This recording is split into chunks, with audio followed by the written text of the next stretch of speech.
Hey everybody, I'm Grandmaster Ben Feingold. This is 5 Minutes with Ben, and I'm Ben. We're going to look at a game played in 1980. That's 45 years ago. Between two of the most famous players in the 60s and 70s from the West. Although this game was played in 1980. Timman was very strong in 1980. And Larsen was pretty good too. It's a little past his prime, but still top player. Jan Timman white, Bent Larsen black. Both players have been known in their time to be the best player who wasn't a Soviet player. Okay, so this was played in London in the Phillips and Drew tournament. Played very sharp Sicilian, confusing the audience. Open Sicilian.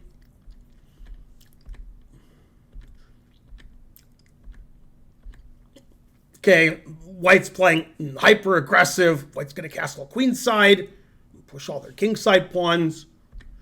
Larsen doesn't want to give away where he's going to castle yet. So he plays bishop d7. Could still castle either way. Timman plays g4, gaining space. Trade, bishop c6, putting some pressure on e4. And more importantly, giving the d7 square available for the knight. So after g5, he has knight d7. Typical Sicilian stuff. White put it in h. Black decided d4 rook was a target, played g6, played bishop g7. Still not sure where black's going to castle. Rook d1. Now, if bishop g7, the d-pawn's not defended sufficiently. So Larsen played typical Sicilian move, b5.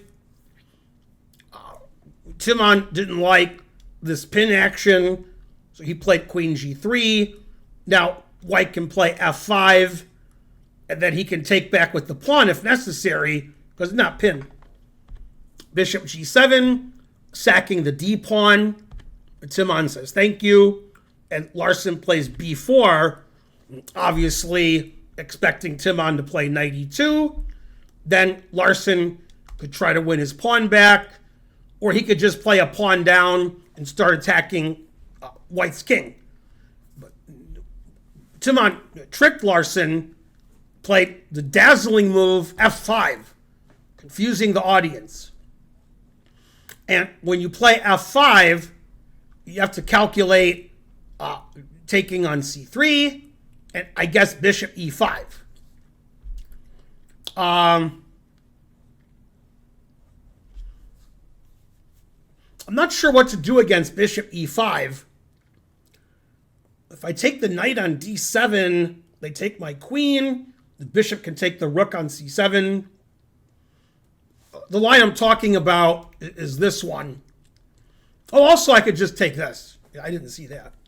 Okay, that's the end of that analysis.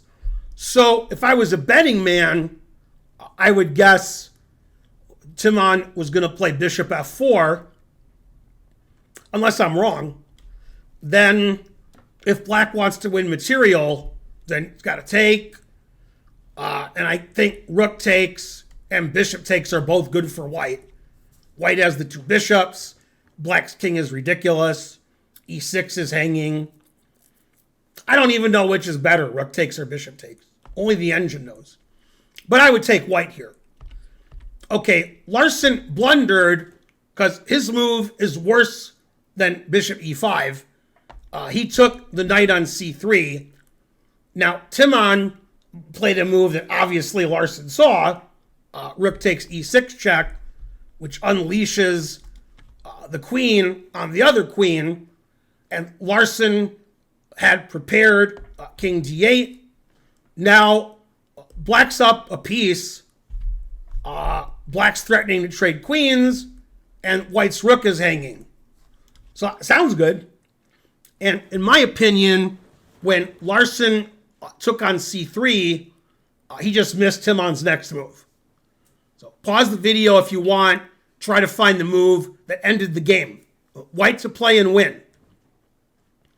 And Timman played this move, and then Larsen resigned. Truth hurts.